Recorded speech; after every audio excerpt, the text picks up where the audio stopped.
this full screen going. Okay, so cellular respiration is going to be our topic for today. Both periods, we're going to go through all of the different parts of cellular respiration. Next week, we'll be tackling photosynthesis.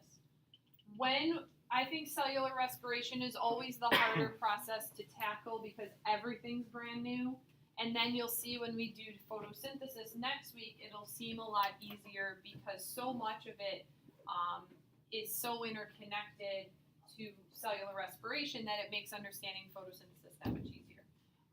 But our beginning here, I want to show how these two processes are interconnected. So you can kind of see the whole picture before we start breaking things down into these individual parts. So everything starts with the sun, right? Light energy. So we have light energy that is transferred.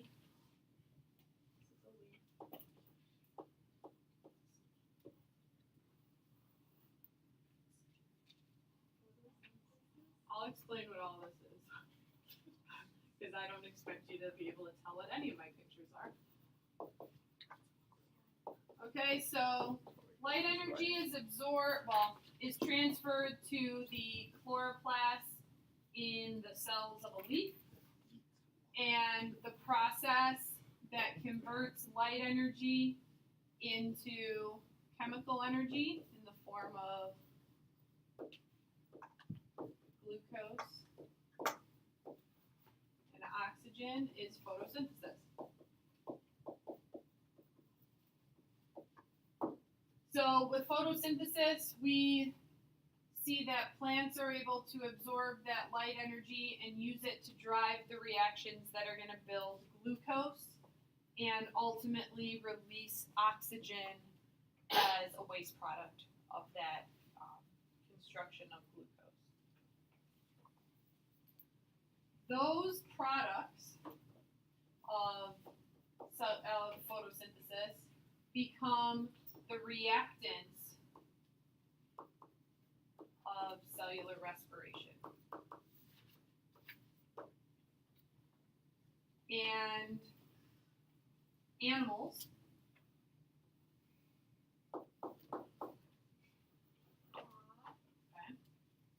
aka consumers, are going to take in glucose. How do consumers take in glucose? They eat it. And how do they take in oxygen? They breathe it. So they take in these reactants by eating and breathing, and they perform the process of cellular respiration and in turn produce carbon dioxide and water, as well as produce a molecule used for energy in our cells called ATP. So consumers take those products of photosynthesis, the oxygen and the glucose, we metabolize it, we convert it into a different form of chemical energy called ATP, and our cells use that to power themselves, and we'll talk a lot about that today. But then we release water and CO2 as products of cellular respiration, which then become the reactants of photosynthesis. And the cycle starts over. So the plant is going to take in CO2 and water, as well as energy from the sun, and use that to drive the reactions in photosynthesis to make glucose and oxygen, and we keep going round and round. Okay, so this process here we can label cellular respiration. Okay, yeah. Is it just a coincidence that cellular respiration has the same products as a combustion reaction? Yes and no. So we will talk about how there is that energy that's produced like in the form of a combustion reaction, for example. You have light energy and heat energy that are products, right, of that reaction. In animals, the goal is not to explode or to blow up. However, there is a lot of energy that is released from this cellular respiration reaction. However, we need to use that energy for the powering of other reactions inside of our cells that require it in order for them to run. So we are able to harness that energy in simply a different way so that we're not releasing huge amounts, aka exploding, but we're actually releasing that energy in smaller bursts that our cells can actually work with.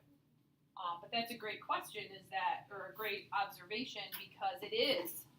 Cellular respiration involves large releases of energy, but in just small spurts. Does that mean, like collectively it's a lot of energy, but released in small spurts instead of all at once.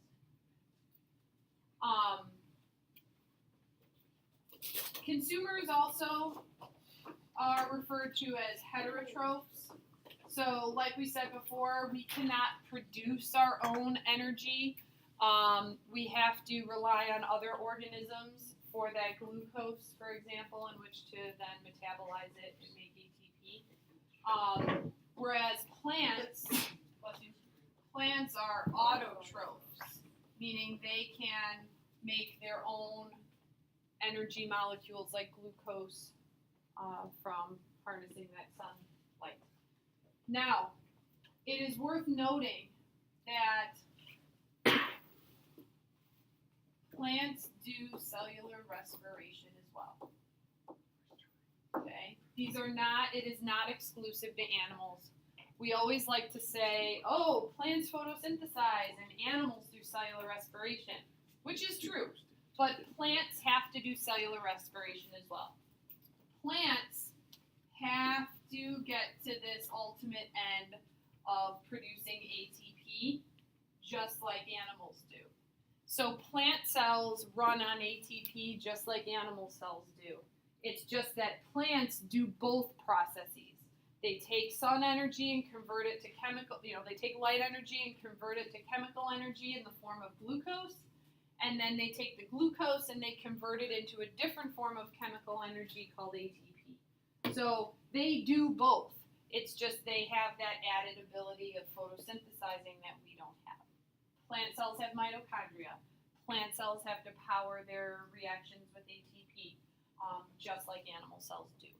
So that's one of the biggest misconceptions I'd say going into this whole few weeks, is that students think that these are like mutually exclusive processes that different living things do, and they're not. Okay, so that's kind of the overview of how these two reactions are connected to each other. And like I said, today we'll focus on the cellular respiration piece, taking glucose and oxygen and making CO2, water, and ultimately ATP. And then next week we'll focus on the photosynthesis part. Okay. So, in order to understand how these reactions work, we need to get into that whole energy piece that Akul brought up earlier, that there is energy released during these reactions, and you need to understand chemically, like from a chemistry perspective, of why that happens and how that happens. So the driving question here that we're going to ultimately answer is, why do catabolic pathways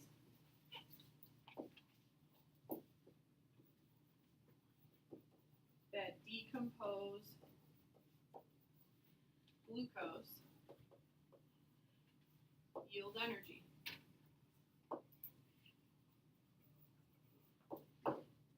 Okay, so in other words, catabolic means we're breaking apart a molecule into smaller molecules. And that's what's happening with the glucose, is we're ultimately going to be taking glucose and we're going to be breaking it down into smaller products. And in that process, energy is released. So understanding why energy is released and how it is released is a big part of understanding how cellular respiration works. And then ultimately understanding what happens with that energy in terms of our cells. Where does it go? Where is it transferred to? So the big kind of driving piece to this whole yielding of energy comes from the transferring of electrons. Okay, so you're going to see many examples where electrons are transferred from one molecule to another. And so when this happens during chemical reactions, there is energy that's released, and that energy that's released ultimately is going to be used to build ATP molecules. And ATP is the chemical energy, the chemical molecule in our cells that our cells can use in order to do work. So these transferring of electrons, when electrons move from one atom to another, that type of reaction is called a redox reaction.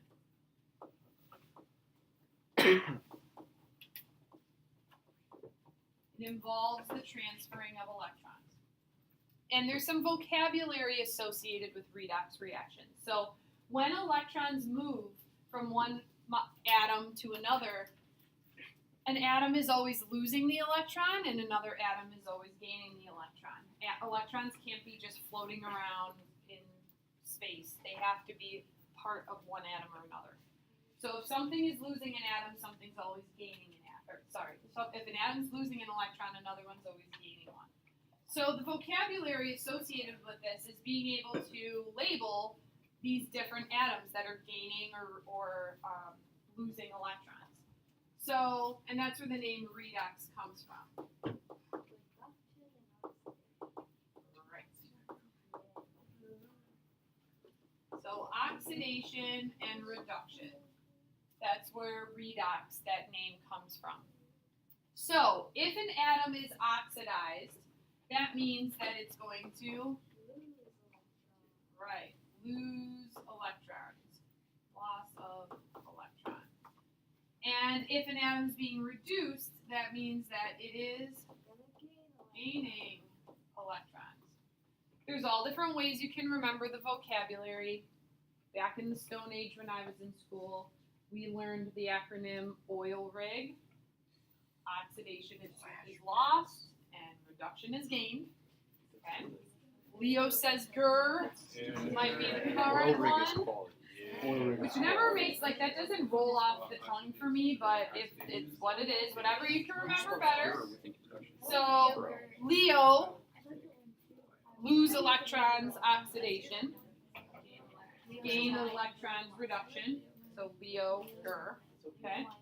Either way, my big point, my big, piece that I want to make sure we don't lose sight of is that whichever method of remembering, you know what you're remembering. Like, what am I saying?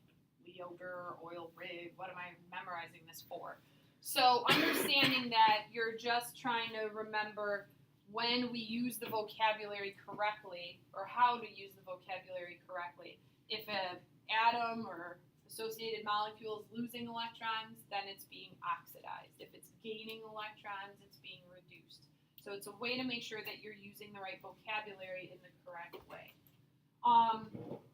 Now, in your book, they give you some examples of how this looks in a reaction.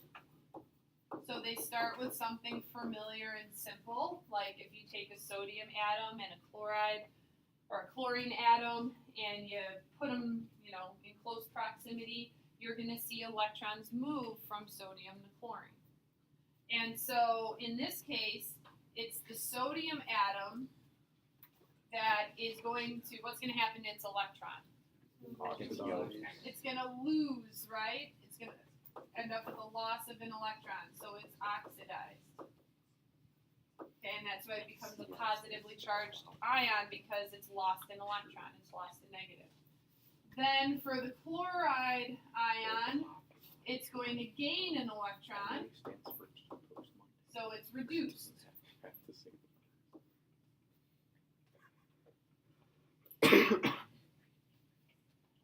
Okay? Your book uses that example. They also use a generic formula that means the exact same thing, where they just show how atom X and atom Y, X is going to lose its electron, right? It's oxidized. Y is going to gain the electron, so it's reduced. And don't be confused by by the symbolism. It's just another way to show just a generic example of the movement of that electron from atom X to atom Y. Okay, now some additional vocabulary besides oxidation and reduction. Whatever atom that is that's being oxidized, that's losing the electrons, we say that that is the reducing agent. Meaning, even though it itself is being oxidized, it's causing another atom to be reduced. So by losing its electrons is allowing the other one to gain them, so it's the reducing agent. Y, in this case, the one that's accepting the electron, is the oxidizing agent. So it's the opposite of what's actually happening to that atom itself.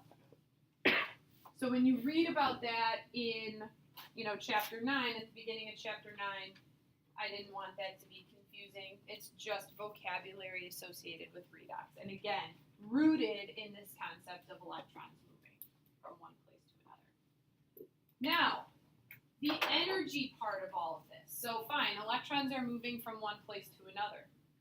But electronegativity plays a role in all of this.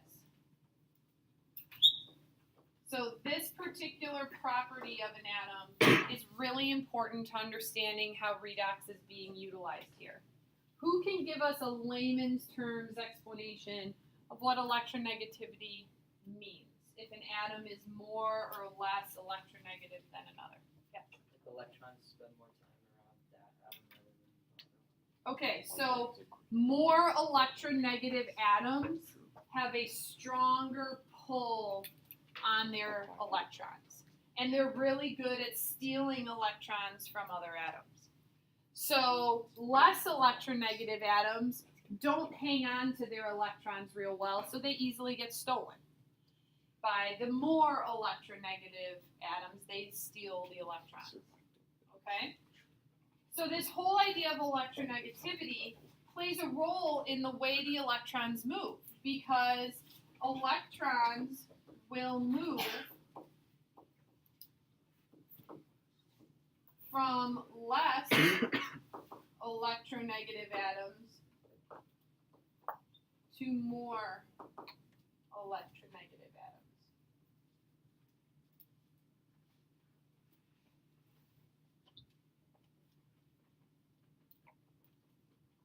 So if I'm an atom that's not real electronegative, my electron can easily get stolen by an atom over there that's more electronegative, and so it's going to steal it away from me. That movement of electrons from less electronegative to a more electronegative atom allows energy to be released. Because the electron associated with a less electronegative atom has more potential energy in it. It has more potential to be stolen than the electron once it's in the more electronegative atom. So once it makes that move to the more electronegative atom, the potential energy associated with that electron is less. So remember, energy can't be made or destroyed though, so that energy has to go somewhere. So it's released out of that reaction. And that could create light, that could create heat, or that energy can be used immediately by another reaction that needs an energy investment.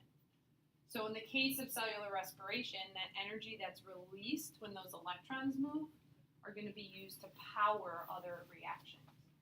Okay, most of it is not going to be released as heat or light, because that's not what this whole system goal is to do. Its goal is to drive the production of that ATP. So maybe we should add that little bit in here, that this whole movement of electrons from less electronegative to more electronegative atoms releases energy because the electrons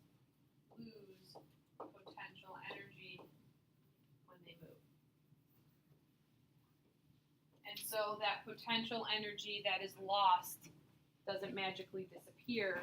It's released from the reaction to power other reactions. And that's ultimately what we're going to come to at the very end, basically, of fifth hour. By the time we get to the end of the story, we will see that energy release play out.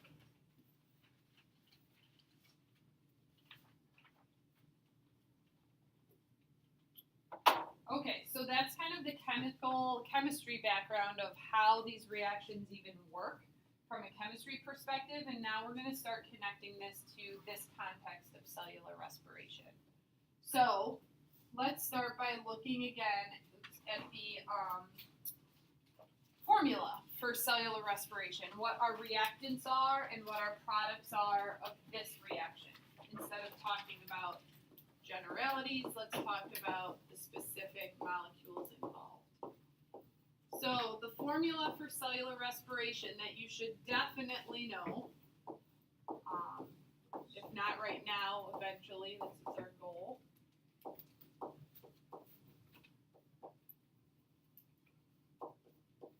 Okay, so the formula for cellular respiration is going to be glucose, which is C6H12O6, plus oxygen, so those are our two reactants going in, forming carbon dioxide, water, and ultimately energy will be released that's going to drive the production of building ATP molecules. So our glucose is what's being oxidized in this reaction. It's going to be losing electrons throughout a whole series of enzyme catalyzed reactions.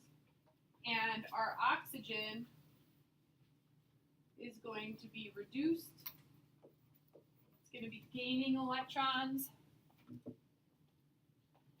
as well as hydrogen ions to form water.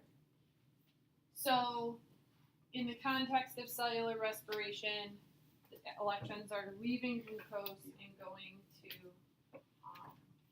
water. Now, we cannot take electrons straight from like a glucose molecule or the hydrogens associated in a glucose molecule and directly put them onto a really electronegative atom, because we would get a really big release of energy that would basically cause all of us to spontaneously combust. We'd explode. We can't take electrons and move them from real low electronegative to real high electronegative atoms because the energy release is too great. So instead, the process of cellular respiration has evolved to move these electrons in a very orderly, almost like stepwise manner from lower electronegative to higher electronegative atoms to cause the energy to be released in small increments so that we don't explode, but instead we can have little bursts of energy that can be used to make ATP. So you're going to see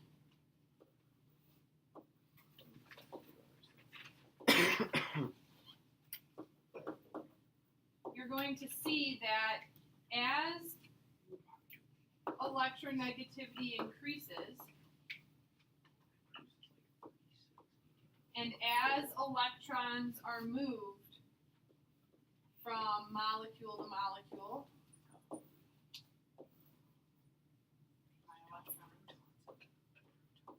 you're going to see that energy can be released in small spurts. And these small releases of energy are going to be what is used, all of these are going to be used to do work. And in our case, that work is going to be the building of ATP.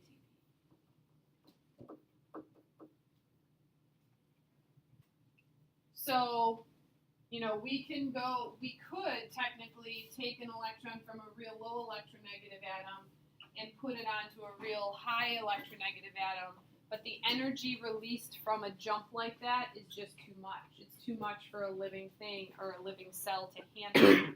and that would create a huge explosion. And so taking it in these small stepwise manners means that the process is more complicated because now you have all these individual steps. But ultimately, that's necessary for us to get the energy out in smaller steps so that we can actually use it. Okay, and still live to tell about it.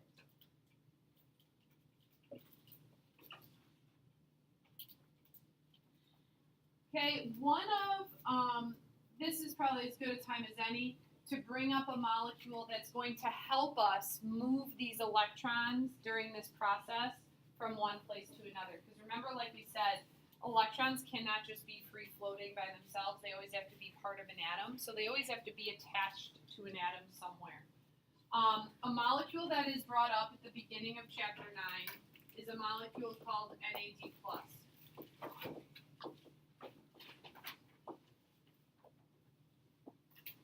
NAD+ is an electron acceptor / transporter.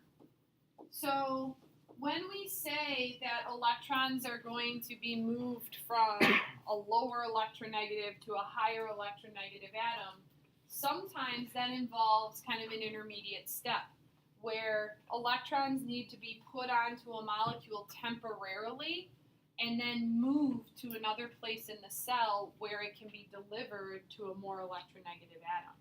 And that's the case of how NAD+ is going to work. You're going to see this molecule come up over and over and over again where we actually reduce it. We take NAD+ and we're going to be putting a hydrogen ion onto it along with some electrons in order to reduce it to the reduced version, which is NAD+. So this guy is the reduced version of NAD+. And you're going to see that NAD+ in its reduced form of NADH will be able to travel. We can put electrons into that molecule that can then move to another part of the cell and drop those electrons off to another molecule that's more electronegative, and we can get some of that energy out that way. So this electron transporter, electron shuttler, is going to come up over and over, and so I wanted to just mention it here so that when we do bring it up, you can always go back to, you know, what was that molecule used for, why is that important, you know, at this point. So when you see that come up, I'll remind us again of what that molecule's job is going to be. All right, so now we need to start looking at the process of cellular respiration itself. What are the different phases of this overall really big process going on in our cells? So the first piece to understand cellular respiration is to understand that it's really made up of 3 major components, okay? Glycolysis is the first, citric acid cycle is the second phase, and then the electron transport chain is the third. We're going to go through all 3 of those parts today, but we're going to be starting with glycolysis, because that's where we have to start. That's the beginning. That's the first phase, the first part of cellular respiration. So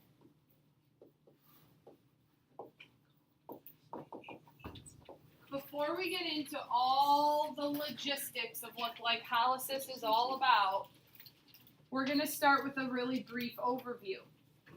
And I would argue that some of the most important parts about all of these reactions is that you know where they're happening and what is being, you know, what's going into them and what's being produced from them. So first thing to know is that glycolysis occurs in the cytoplasm.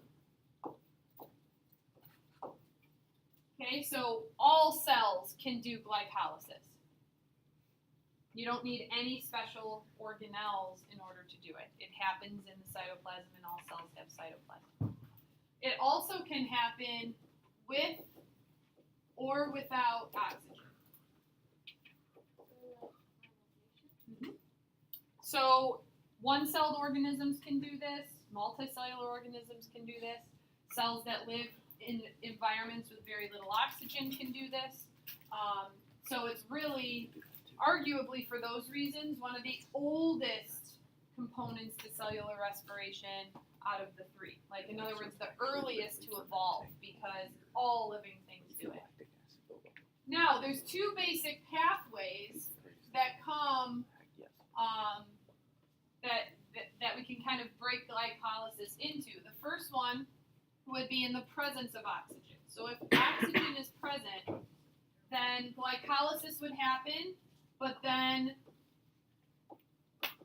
the process would continue into aerobic cellular respiration. So in other words, the story wouldn't end with glycolysis. If oxygen is present, those cells will move on and carry out aerobic cellular respiration, which involves the citric acid cycle and the electron transport chain. As a result of that, lots of ATP is produced. And ultimately, that's what we're going to be talking about today, is this side of the story. Okay, when oxygen's present, what does the cell do? If oxygen is not present, then a process called fermentation happens. In other words, it's called anaerobic cellular respiration. And very little ATP is produced from that process. Some cells can survive just fine with a little bit of ATP. But our cells in our body need a lot more than that, so we could not survive without oxygen. That's why when you stop breathing, bad things happen. Our cells die. Okay? It all makes sense now. But with most eukaryotic cells, aerobic cellular respiration has to happen. We just demand more ATP to power a lot of the other reactions our cells need to do. Okay, so we're going to break down glycolysis into what you need to know. So we're going to talk about glycolysis with the assumption that oxygen is present. So we're going to go through the steps of what goes on with it. Just a reminder that this is happening in the cytoplasm. And overall, glycolysis involves taking a glucose molecule and breaking it into two pyruvate molecules. Okay? Glucose is a 6-carbon sugar. And pyruvate is a 3-carbon sugar. But we're making 2 of them. So that's where the 6 carbons come from. So you're going to see throughout all of the images I draw, okay, we're not going to be drawing out all the crazy molecular formulas for these different intermediate molecules, but we are going to follow carbon through the entire process. And so we're going to use these circles to represent the carbon atoms and where they go throughout the course of the explanation. So that's what that means. 6 carbons versus 2 3-carbon molecules. So to get from glucose to 2 pyruvate molecules, there's a whole bunch of steps that happen. And that's what we're going to go through here first. So the first part of glycolysis is called the investment phase. And you'll see why pretty quick. So if we start with a glucose molecule with our 6 carbons, we're going to immediately invest 2 ATP molecules into the reaction. And so these 6 glucose, or the 6 carbon sugar, is going to end up with 2 phosphate groups attached to it. So a phosphate group off of 1 ATP molecule is going to be stuck onto the glucose. And a phosphate group from the second ATP molecule is going to be stuck onto the glucose. And in doing that, we will have taken ATP and generated 2 molecules of ADP from it. So adenosine triphosphate, it has 3 phosphates on it normally, but when we attach 1 phosphate group from each of those onto glucose, now we have adenosine diphosphate, so ADP. Those phosphates have been removed. Enzymes do this. You don't need to know what enzyme it is. You don't need to know even what the name of this intermediate molecule now is. But what's important is you understand that these phosphates have been put on there, and the reason they have been is to make this molecule a little less stable and easier to break. Because remember, if we're going to take glucose and we're going to make 2 pyruvates, we ultimately have to break this glucose molecule into 2. Yeah. So before the glucose is processed by glycolysis, like when it arrives in the cell, is it modified so it's always in a linear form? That's a good question.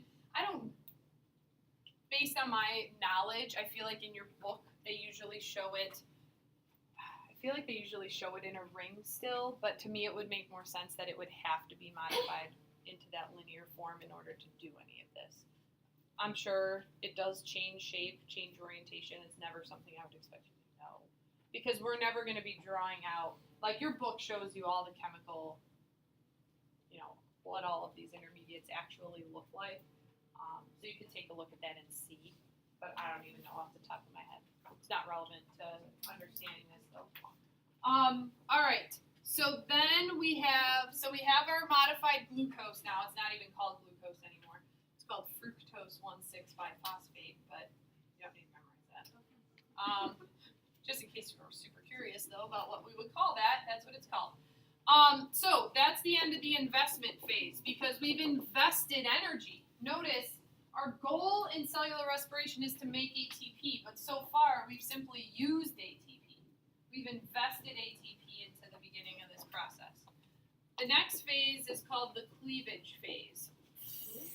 We're slicing this in half. So our big, huge poop molecules, I like to call it, that's what it looks like, is now going to be 2 poos. I guess a poo and an oop, technically. So once again, an enzyme will cleave the large 6-carbon intermediate into these 2 3-carbon intermediates, each of them still having one of those phosphate groups attached onto there. Your book points out that these molecules are nicknamed G3P because there's 3 carbons with them. And I only point that out, not that you have to memorize that name because you won't need to know all these intermediates by name. I point that out though because G3P comes up again in photosynthesis. So I'm just throwing it out there, but it's not something you have to memorize. All right, so now these 2 intermediates are going to be further processed in the cytoplasm. Again, thanks to a lot of enzymes that are going to help this happen. Here's where those NAD+ molecules are going to come in. Yeah. Is it relevant to know how they do they use ATP to break into 2? No. So there's no ATP that's additionally invested beyond those first 2. So how do they break? Enzyme. Okay, enzyme.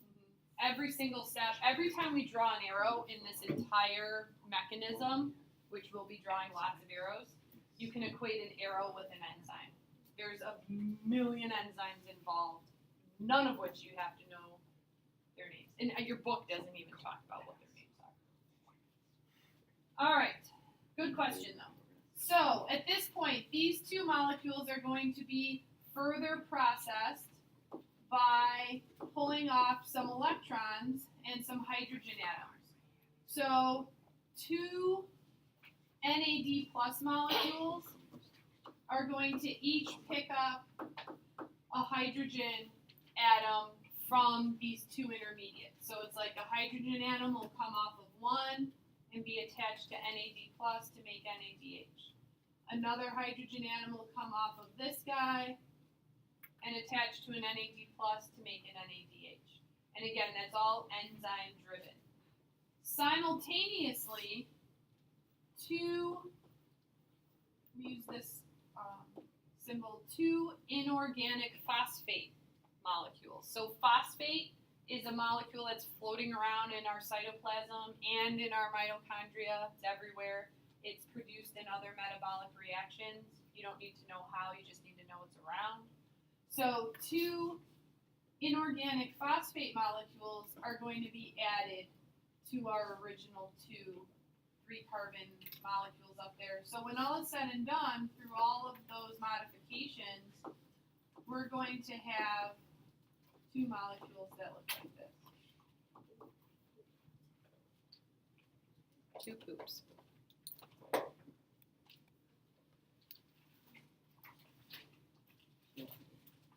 Okay, but we're not done. This molecule will transition even more. So again, enzymes will remove hydrogen and oxygen from these intermediates and produce water. So we're going to lose some hydrogens and oxygens from these intermediates. And we're also going to make some ATP. So each of these phosphates that we've attached on to these intermediates are going to be pulled off by enzymes and put onto 4 individual ADP molecules. So it's like we'll take a phosphate from here, attach it to an ADP, and that'll make an ATP. We'll do that 4 times. Phosphate on the ADP to make ATP. That phosphate and that phosphate.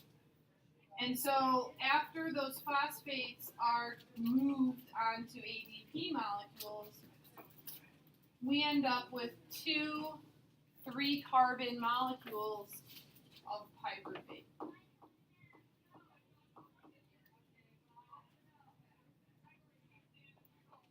Yeah. That's the substrate level phosphorylation. Yes, and we're going to write that out up here in a second. I want to go back real quick because I want to use some vocabulary here. The last part of this process is called the energy liberation part of glycolysis, because basically we are taking these intermediate molecules we just broke apart in the previous phase of glycolysis and we're modifying them. And in the process of modifying them and oxidizing them and reducing NAD+, we are producing 4 molecules of ATP. And that vocabulary term, let's write it down here. Substrate level phosphorylation refers to just that. What that means is phosphate groups, and I just use the P symbol for that, comes from another molecule and is added to ADP to make ATP. And I'll repeat that again. Phosphate comes from another molecule and is added to ADP to make ATP. So what I mean by that is the phosphate molecules were tacked on to those intermediates first. So the phosphate was actually part of an intermediate molecule. Like if I scroll up here real quick. So we put these phosphate groups on to those intermediate molecules, and then enzymes turned around and pulled them off and put them onto ADP to make ATP. That is a super inefficient thing to do. I mean, our cells don't make a lot of ATP this way because it's very energetically unfavorable to put forth the energy and the enzymes to put phosphate onto an intermediate to then just pull that phosphate off to put it on the ADP to make ATP. But we do it, but we just don't rely on that method for the most ATP production. So how much of ATP production is this? this would be percentage-wise. I mean, it's like we make 2. So let's talk about the net gains here real quick.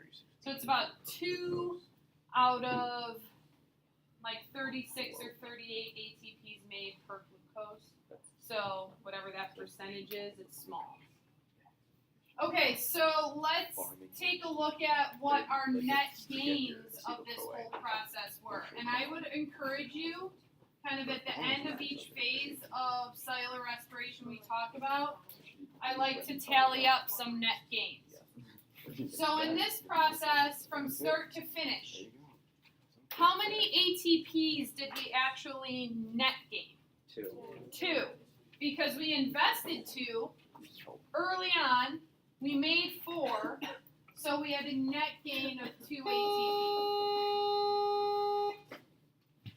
Okay, we also gained 2 molecules of NADH, which remember I said we will come back to the NADH because for right now, we're not going to use it yet. We're going to start stockpiling NADH to be used much later. And then finally, we gain 2 molecules of water.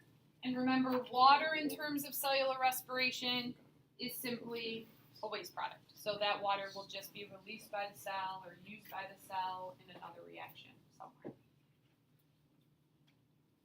Okay, so those are our net gains from glycolysis.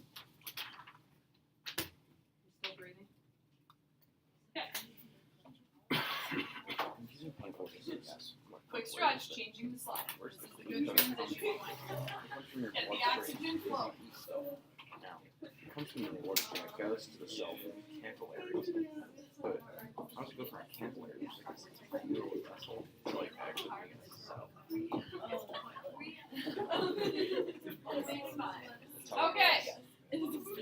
So, glycolysis is done. It tears apart so much We stuff. now need to transition to the citric acid cycle. But there is this kind of intermediate step before we can start immediately into the citric acid cycle. There is this transition. And this transition happens as those pyruvate molecules we just got done creating are going to move into the mitochondria. So this is kind of the movement into the mitochondria phase. So I always like to refer to, where we are in the cell first. So now we're going to start moving into the mitochondria and ultimately into the matrix or the very inner area or space inside of the mitochondria. So this transition through the mitochondrial membrane is what this mini step is all about. So I'm going to draw just one. Does this make sense if I draw it like this? This is the cytoplasm out here. Here's our double membrane of the mitochondria that we're crossing. In here would be the matrix of the mitochondria.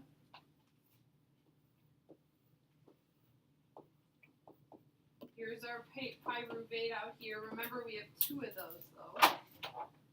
And then this pyruvate is polar.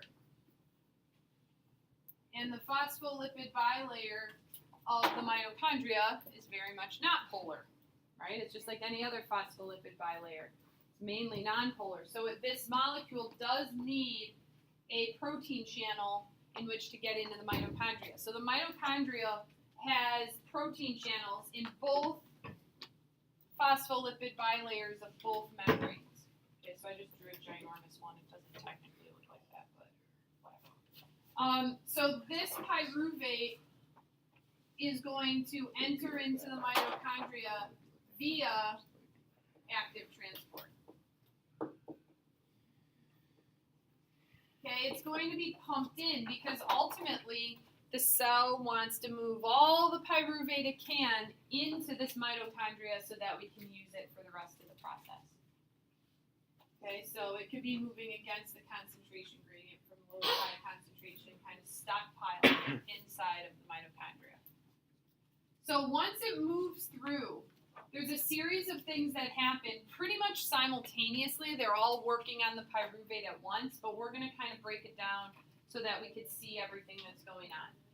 So one of the first things that happen is our pyruvate is going to lose a carbon atom, actually in the form of CO2 and some oxygen atoms as well. Enzymes, again, will carry out this reaction of taking the pyruvate and breaking it into this intermediate, it's technically called acetate, but you don't even know that, and carbon dioxide is released as a waste product. That 2-carbon intermediate is also oxidized. So we have NAD plus floating around in our mitochondria as well. And so that NAD plus will be reduced to NADH. And so our 2-carbon intermediate, it won't change the number of carbons associated with it, but it will lose a hydrogen to the NAD plus to make NADH.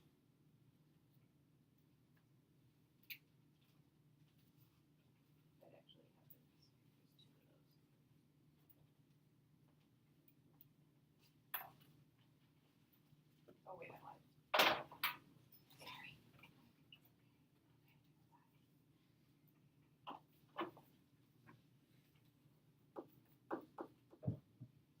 Got ahead of myself because there's 2 pyruvates, so we'll do this twice, but I don't want to write a 2 on there. Okay, so we have NAD plus to NADH. So now we have this final intermediate here, and in pretty much the last step of this transition is this intermediate is going to have a molecule glued onto it called coenzyme A. That's the name of this molecule that literally gets stuck onto this 2-carbon intermediate. This is called coenzyme A. That's the name of the molecule. And this entire molecule with the 2 carbons left over from pyruvate, its full name is called acetyl coenzyme A.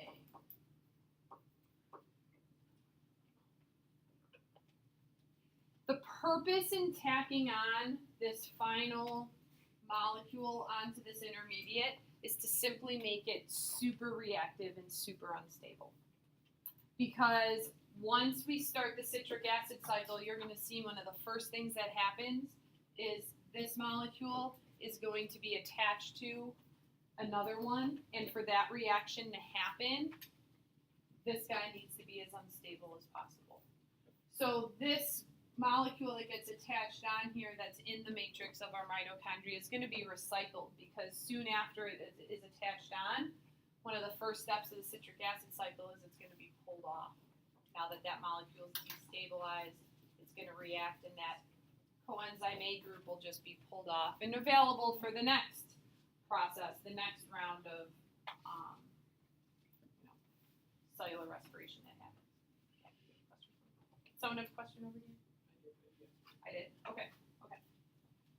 All right, so that's the transition into the citric acid cycle and the transition in to the mitochondria as a whole from the cytoplasm. Okay, so now that we're in the mitochondria, we're going to carry out the citric acid cycle. So we need to start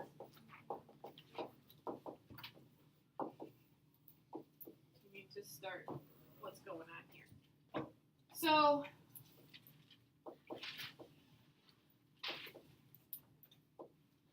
I'm just going to draw, this is the molecule we had that we ended. This is our acetyl coenzyme A molecule that we had from the previous slide.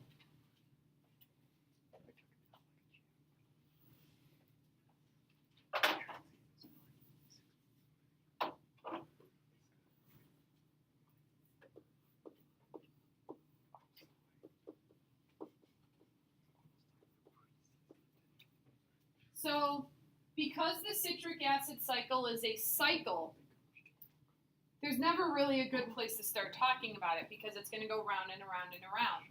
So, there's kind of 2 things happening here. We're continuing to oxidize what's left of our glucose. It's now this acetyl coenzyme A molecule. We're continuing to oxidize it, but we're also needing to regenerate an intermediate that needs to be present in the citric acid cycle in order for the cycle to ever occur again. And obviously it has to occur over and over and over for our cells to continue to make more and more ATP. So this intermediate, I'm not going to require you to know a whole lot of intermediates, but this is one that I do want you to know. So I want you to make sure you write it into your notes. So oxaloacetate is a 4-carbon intermediate, and it basically greets the acetyl coenzyme A molecule and reacts with it immediately at the start of the citric acid cycle. And again, enzymes will carry out this reaction. But when these two come together, this is where I was saying that coenzyme A molecule is instantly removed. Okay, so it's there simply to destabilize that molecule. It doesn't stay a part of that molecule, and it's able to go back and participate in a reaction again, just like it participated in this one. The reason I colored in these 2 carbons is because I wanted us to see that those are the carbons from that original glucose molecule that we started with. Those are the 2 carbons that still remain. And these 4 carbons are part of the intermediate that was already in the mitochondria in the first place. So when these 2 things react, we basically have the 4 carbons plus the 2 from acetyl coenzyme A. We have this 6-carbon intermediate that's produced, and this is called citrate. You don't have to memorize citrate. I'm just putting it there because that's where the cycle gets its name. That's the first product, basically, or intermediate product that's made in the citric acid cycle. So what exactly is the purpose of coenzyme A? Its entire purpose is just to make this guy reactive, so it's easier for it to be attached to him. And then once that happens, it's removed and its job is done. And now this guy is going to go through a whole series of steps. Also, can you go back to the oxaloacetate and like why it is important? Yeah. So this guy's function, this oxaloacetate's function, is to simply react with this acetyl coenzyme A molecule to start the citric acid cycle. And we're going to end up regenerating oxaloacetate by the end of the cycle as well. Once we talk through the whole cycle, you'll see that really the purpose of the citric acid cycle is to make more of that NADH molecule that we talked about before. It's really to make other products, and these intermediates are just part of the process of doing that. So maybe it'll be more clear once we get to the very end of this cycle as to how these pieces all fit together. So one of the first things that happens to our citrate is it's oxidized even further. So enzymes, again, will participate in removing a carbon dioxide molecule from the citrate. So now we're left with 1, 2, 3, 4, and only 1 molecule still, or 1 carbon atom still remaining from our original glucose. So one of those carbon atoms is part of this CO2 molecule. While that's happening, another piece to this, I'm trying to figure out the best spot for it, is NAD plus is reduced to NADH. So again, from this same citrate, hydrogen and its electron will be tacked onto NAD plus to make NADH. That doesn't change the number of carbons, just changes, where those electrons are. Then this intermediate will lose another CO2 molecule, so we're left with just a 4-carbon intermediate at that point. And now all of our carbons from glucose are gone. This intermediate will be oxidized, and NAD plus will be reduced to NADH. So again, it doesn't change the number of carbons, but it does mean that NAD plus will gain a hydrogen from it to make NADH. And then that intermediate, this is where a couple things, kind of something different happens. So floating around in the matrix of the mitochondria are more of that inorganic phosphate that's not attached to anything. And enzymes will be present in the matrix as well that will take two of these phosphates and it will attach it. It'll attach them one at a time to this intermediate molecule. So one phosphate will attach to this 4-carbon intermediate, and as quickly as that attaches, another enzyme will pull it off and attach it to an ADP molecule to make ATP. So an enzyme will attach a phosphate here, and then an enzyme will pull it off and attach it to ADP to make ATP. I'll answer the why in a second, because I know we're all asking that. We still have a 4-carbon intermediate, though. We haven't changed that. And our final step here, to regenerate oxaloacetate so the process could start over, our final step is to reduce a molecule called FAD+, which is the cousin of NAD+. So, why are we bringing up this guy? So FAD+ does the exact same thing that NAD+ does. It's an electron acceptor transporter. It's going to do, and you're going to see it behave just like NAD+ does. However, it is slightly a different shape, and it can pick up 2 hydrogen atoms. So that's what happens to transition this intermediate back to oxaloacetate. Now, back to the why. Real quick.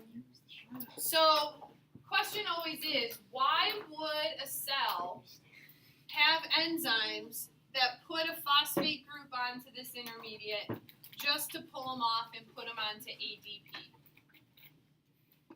It's how evolution has worked itself out. The enzymes have very specific active sites that can only operate on very specific substrates, and these are the substrates that they have evolved to be able to, to work on. So it's not an efficient process at all. It seems very wasteful, but it is how it works. So we don't make a lot of ATP in the citric acid cycle either.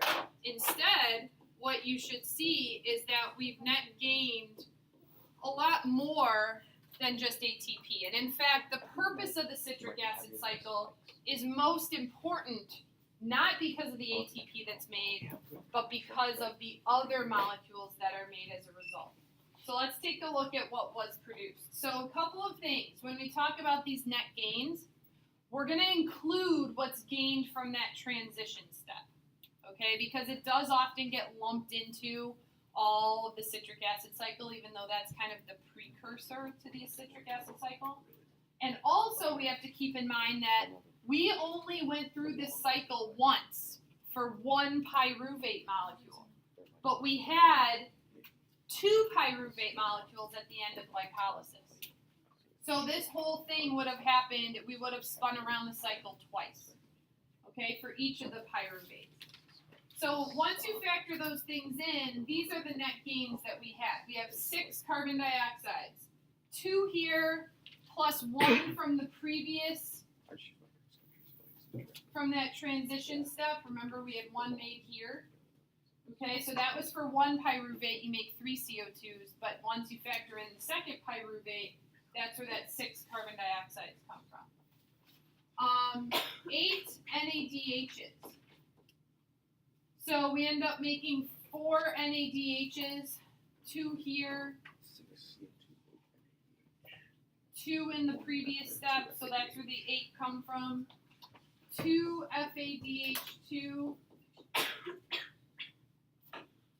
and 2 ATP. So when all is said and done, we've actually gained more of these NADH and FADH2s, which are going to be used in the very last phase of cell respiration. The CO2 is just waste products. We've gained a little bit of ATP, but still not enough to keep most cells alive. Okay, so I was wondering, so prokaryotes don't Do water. Okay. Cells are Yeah. hungry boys. Yeah. The end of the story, if you're a prokaryote, is here. So you do glycolysis because you don't need a mitochondria to do glycolysis. And we'll talk tomorrow just briefly about what happens to those pyruvates because they actually don't stay. They go through all this, but those pyruvates don't stay pyruvate. We kind of, bacteria and yeast cells, for example, they will convert those into a different product, but they don't make any more ATP. That's all they make is 2. Yeah. You said 2 NADH Except no, transition, right? 1, 2 here, and I think 2. Did I say 2 in transition? I think they make 2 here. Okay. Yeah, and that's where the 8. Per pyruvate. Right, per pyruvate. I think that's where I was going to put in 2 here, but then I misspoke. But then I think This I'm is bacteria. back to 2. Great. There are lots of yeah. Okay. Yeast is the thing that doesn't mention. Wait, Yep. isn't what is gained, is that what comes down to the next phase, or is Mhm. Unless it's a waste. So like unless CO2 is just released. That's just a waste product. Water is just a waste product. Bless you. But everything else serves a purpose in the next part. there's no more pyruvate? So there's no more pyruvate. Pyruvate has been completely oxidized in the citric acid cycle. It's gone. That's why all those people wear like those massive socks. Guys, can we stop talking? Because Bella has good questions, and you're going to want to hear them. So the first question you've already missed is, does what is created in one part of the process, like the glycolysis, transfer to and continues on in the next part of cellular respiration? And my answer to that was yes, for the most part. So some waste products are made, right? Like CO2 is a waste product of cell rest. Water is a waste product. So those molecules are not used later on in the process. But our NADHs and our FADH2s, those are used later. And you'll see where they're used here in just a second. ATP is our goal. Those molecules are what we're trying to make because those molecules are going to be what power all the rest of the cell's reactions. Okay, you had more though. You had another question, I feel like. Well, if it's like this cycle and we're just like making that Oxaloacetate, yeah. over again, then how does anything leave? The only thing that's leaving are these guys. Okay. So these things here in red. So CO2 is leaving as a waste. ATP molecules are now free to go anywhere in the cell and participate in a reaction that needs energy. That's the whole point of cellular respiration, is to make ATP. And so we made a little bit more here.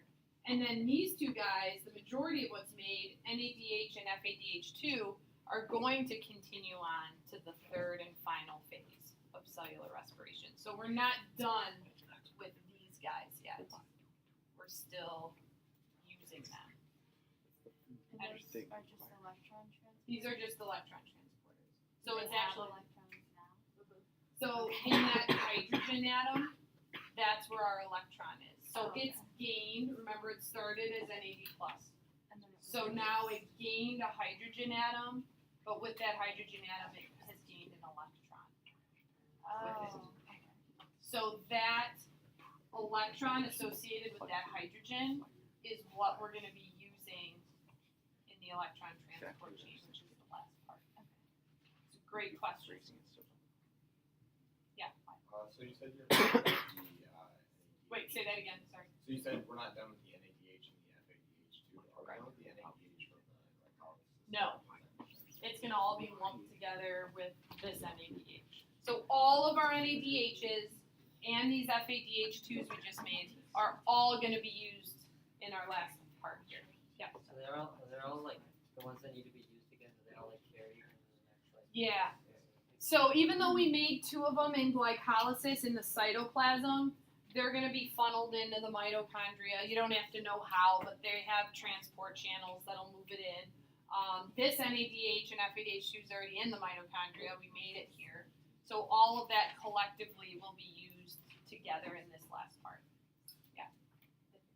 Oh, so so carbon dioxide and ATP just leave completely. So ATP is everywhere in our cells. So that is going to be used wherever it can be used to do work. CO2 is what we breathe out. So that completely leaves our body because we don't want that anymore. Yeah. What does FADH stand for? Ooh. I don't know. I mean, I don't know the name of the mountain. It's like, do you have it in there? No, but I have. Yeah, never mind. I don't. It's a vitamin. So it's, you know, NADH is nicotinamide. Nicotinamide. Yeah. I don't know what FADH2 stands for. Something crazy. If I don't know it, I surely wouldn't expect you to pull it out of thin air. But like otherwise. But I don't even know if your book says. Maybe somewhere. I don't know. Yeah. In the active transport of pyruvate, isn't ATP used? Yes. Well, it can be, but it doesn't have to be. So in that case, actually, before I jump to that conclusion,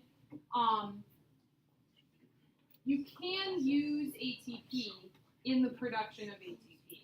But in that case, I don't know if it's ATP that's used or if there would be another conformational change. Like that protein simply has to change shape, and it's not always ATP that causes that shape to change. So I don't want to say something that I don't know for sure is true. Let's see if your book says. If it doesn't, then maybe I can find out. Yeah. How did you find out the numbers for the nectar? So I just added them up. I added them up from here. That's the simple answer. But from here. So but you got to keep a lot of things in mind as you're doing your adding. It's not as simple as add them up, Abby. That's not how it goes. So it has to be, you have to understand that it's this part plus this part is added in here times 2 rounds through, because there were 2 pyruvate molecules that go through all these steps. So all of the numbers written on here, did we decide to pull this? Do you have the shell on? Yeah. So The shell. Or... what we need to do is you need to follow yourself through all of the steps. Guys, stop talking, please. You need to follow yourself through all the steps times 2. So we have 2 NADs here, or 2 NADHs, plus 1, 2 more here, so that's 4 NADHs, but then we go through the cycle again for the second pyruvate, so that's where the 8 comes from. So it's not super clear, and I appreciate you asking. 6 CO2s, we have 1, 2, and then this CO2 makes 3 times 2 gives us our 6. And then we did that again. FADH, you make just 1, but then 2 is when we go around again. And same thing with ATP. Yes. So do all the NADHs from like both the processes kind of add up to creating more ATP at the end? Yeah. Okay. And that's where we're headed. That's where we're going to see all these NADHs and FADH2s help us crank out a ton of ATP at the end. So do these reactions happen in like a facilitated environment where it goes from one like enzyme to the next, like hopping, or does it just happen free reign? It happens in a very pathway-esque kind of way. So it's like you need one reaction to happen before the next one can even occur. And so is that structured into the mitochondrial matrix, or? Yeah, Okay. yeah. It's got to be, because these have to be very sequential. Okay. And if you take advanced, if you take the next level of biology in college, you'll get to learn about every single intermediate step that we've drawn lovely little circles. You'll get way less lovely in college about it all. It gets even more intense. Yeah, what? Boredom. 1, 2. Oh, we went back here and we said there were two here. I added it in later. I don't really care, honestly, like, the number of NADHs and FADH2s don't mean that much to me. It's the exact numbers. What I want you to take away is really the end here, the use of the NADH2 or NADHs and FADH2s, where they're headed and how they work in this final step is way more important to me than you memorizing the numbers. Okay, so, but I do want your notes to be accurate, so we want to make sure that all adds up. Okay, we good to move on to the final stage? Electron transport chain. We got this. So they just drop their The electrons, ETC. a bunch of proteins. Okay, so the electron transport chain. It's like you can. Where is this happening? It's happening in the mitochondria, but specifically Right on the in edge. the inner membrane Big things. of the mitochondria. So it's actually, this entire process is embedded in the membrane of the mitochondria, in that inner membrane. So here's the inner membrane. So I want to show us spatially where we're at here. Above this line is going to be the inner membrane space. So that would be like here, in that inner membrane space. Below this line is going to be the matrix of the mitochondria, so this space in here. So things are going to be crossing over this membrane, and I want to make sure you understand which direction things are moving and ultimately why they're moving this way.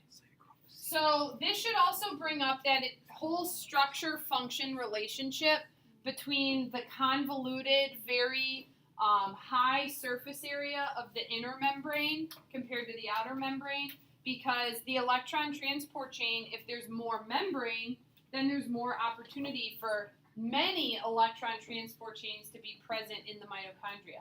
And you can therefore be cranking out a lot of ATP, as you'll soon see with how it works. So the more membrane you have to work with, the more electron transport chains there can be. So that's a really good structure-function relationship between them. Okay, so embedded in this membrane are protein complexes called cytochrome complexes. Okay, and they are a whole like compilation of protein molecules that serve two basic jobs. Okay, they are transport proteins. They're hollow, and specifically in this case, protons, H+ ions, can move through them. So these are proton pumps. Okay. In addition to that, they are electron transporters. So starting up here, kind of uphill, going down the chain, the electronegativity increases in terms of the molecules associated with these cytochrome complexes. They're going to be increasing in electronegativity. So as we move some electrons through the chain here, you're going to see opportunities for energy to be released. Okay, and you're going to see how that's going to drive some work that's being done.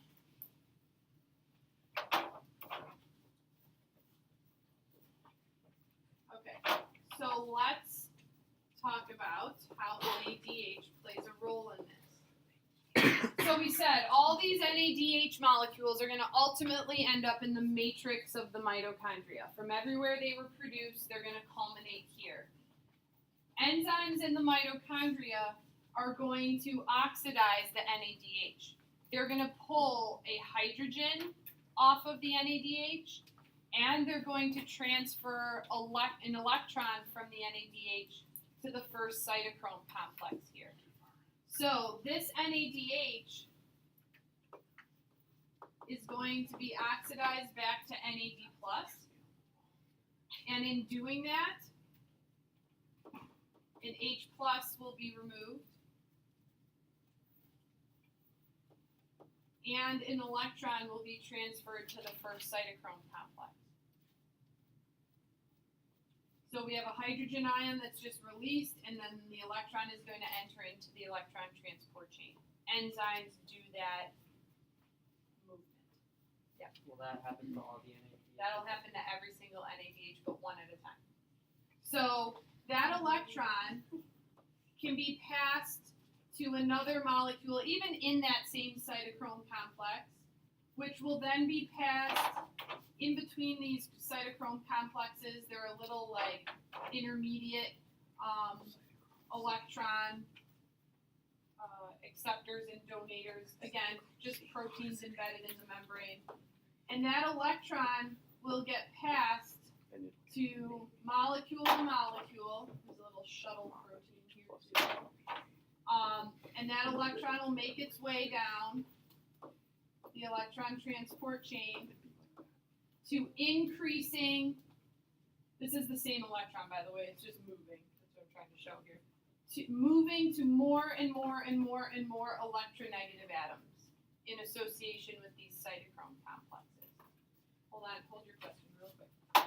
As this is happening though, as these electrons are moving, we said every time an electron moves from a lower electronegative to a higher electronegative molecule, or atom associated with the molecule, energy is released. A little bit of energy is released. And in this case, that energy is going to be what powers these proton pumps to pump H pluses into this inner membrane space. And this is a form of active transport.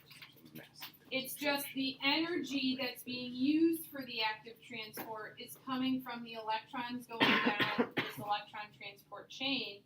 And that energy, those little bursts of energy that are released, are going to power these proton pumps to power H pluses across the membrane.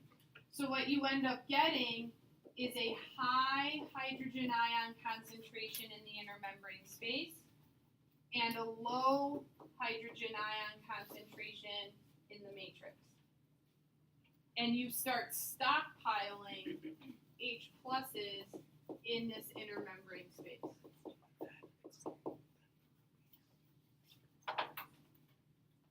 We haven't done anything yet. That's just setting it all up. Turn your question. Oh, I feel like that. But this is literally a protein. That's an extra Maybe two. Yeah, that's fine. Two, perfect. So those two will power all of the proton pumps as they go down. Now, that being said, we haven't done anything yet. We haven't made any ATP at all. Okay? But before we get any further to the making of the ATP, there's another part here that's very important.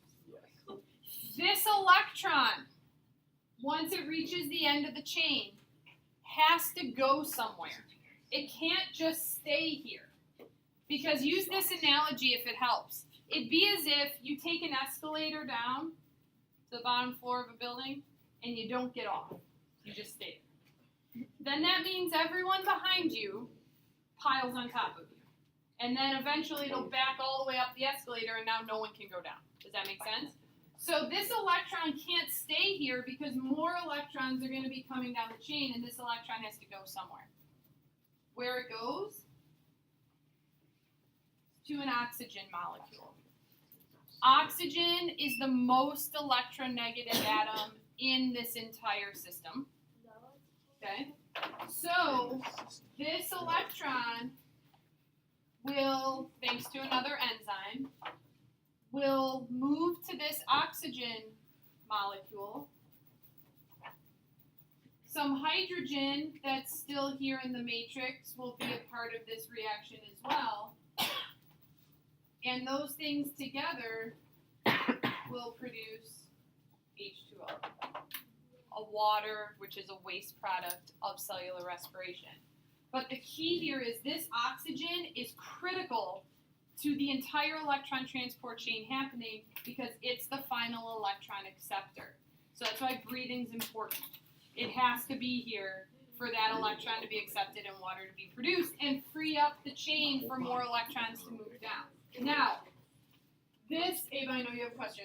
This, hold on one second though. This final step here is where we're going to actually produce all of our ATP.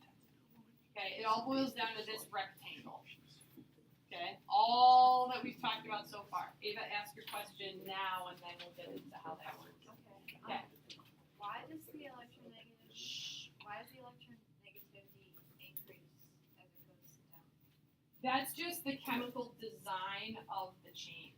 So the whole process only works. You only get an energy release if those electrons are moving to more and more and more electronegative atoms. So as it goes through, like it binds, binds to a molecule that's more and more electronegative. Yeah. So the atoms that make up, those electrons have to go to an atom, right? It just so happens that atom is part of a larger molecule. So whatever atom it is that electron is being shuttled to, again by an enzyme, they're not just floating here and there and everywhere. But as that switch is happening and it's being transferred, it's always to a more electronegative atom in whatever the next molecule is. Okay, that's a good question. Okay, so here's the ending. Here's what's going on. This final membrane protein here is called ATP synthase. It's unique because it is an enzyme as well as a transport protein. It's dual purpose. So it's a cylinder, things can move through it. The specific thing that can move through it is H+ ions. It's only permeable to H+ ions. But it's also an enzyme, meaning it has active sites associated with it, and it will help carry out a reaction. So what ends up happening here is we've built up this huge concentration, remember, of H+ ions up here, and a low concentration of H+ ions down here.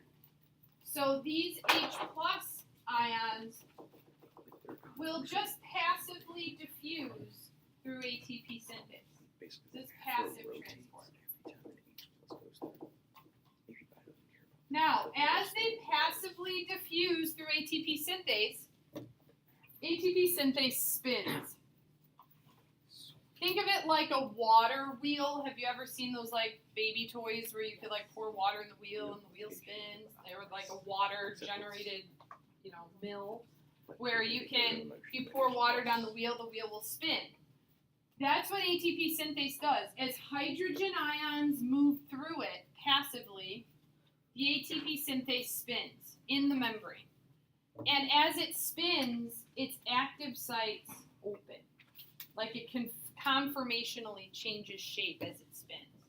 And they open, allowing, this is the big finish, allowing ADP to go into an active site, and inorganic phosphate that's floating around in the matrix into that active site. And those two are put together and crank out lots of ATP molecules.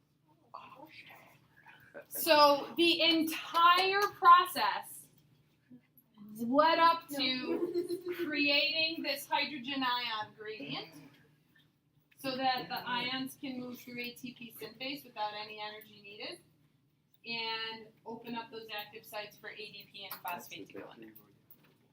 And here, I don't know what your book says. What is it, like 32 to 34 or something like that ATP per glucose? So relatively speaking, and I know there's a lot of questions which I want to get to here. Relatively speaking, this produces much more ATP. Quiet, listen. We're not done yet. This type of ATP production is called oxidative phosphorylation. Because basically a whole bunch of oxidation and reductions had to lead up to the creating of this hydrogen ion gradient and the powering of ATP synthase, the spinning of it to crank out all these ATPs. This is much more efficient because you just have this ATP synthase machine, basically, protein spinning and those ADP and phosphates going in and shooting out as ATP. And so this oxidative phosphorylation is much more efficient. Now good questions, yeah. So if the ADP and the phosphate are going into the synthase, how does the ATP come out? And how does this go into It's not. It can't go through the transport protein because it's very specific to just hydrogen ions. If you look at what that ATP actually looks like, you'll see the active sites are actually, there's like a whole unit that kind of sits down here. It has nothing to do with the protein channel itself. Is that what you mean? Like why ATP just wouldn't go away? Right? It's just, it's way too big, first of all, and it's just not conducive. What? But it is kind of spatially separate. Yeah. Guys, can we stop talking? I know we're all packing up, but really, you should be listening and jotting down things in your notes. 5 minutes done. Yeah. So what causes the active sites to actually? The actual mechanical force of the spinning of the molecule changes its shape just enough that those active sites are accessible. Yeah. This oxygen, you breathe it. So it doesn't come in there, like it's not from some other place. Like that's why you taking it in from your environment is huge. And here's another thing to really throw you for a loop. Plants have to have oxygen too. They have to have oxygen to do cellular respiration. So we always think, oh, plants take in CO2 and I breathe out oxygen and we're this happy relationship. True, but plants need oxygen too. Okay, so because they need it for this. Okay, yeah. How fast is this process happen? Who's that guy? Bad question. That's a good question. Can someone Google it and tell us tomorrow how long it takes glucose to be completely oxidized into all of your ATP? That'd be stupendous. I'm so excited to hear. Yeah. Depends on your heart rate, I guess. ATP Actually, synthase what? spin. So you eat the Yeah, hold on. you eat this your You get the stomach. bread. You get the bread. It takes about 7 hours to digest. Oh, I'm sure. It goes through blood I'm sure. to the But cell. ATP synthase is Reactions probably happen like really super unique, and it's pretty much by its uniqueness, because of its uniqueness, it prevents ATP from being made in this quantity anywhere else in the cell. So it really kind of hammers home the importance of the mitochondria. All right, guys, thanks for playing today. It's been a joy. Yeah.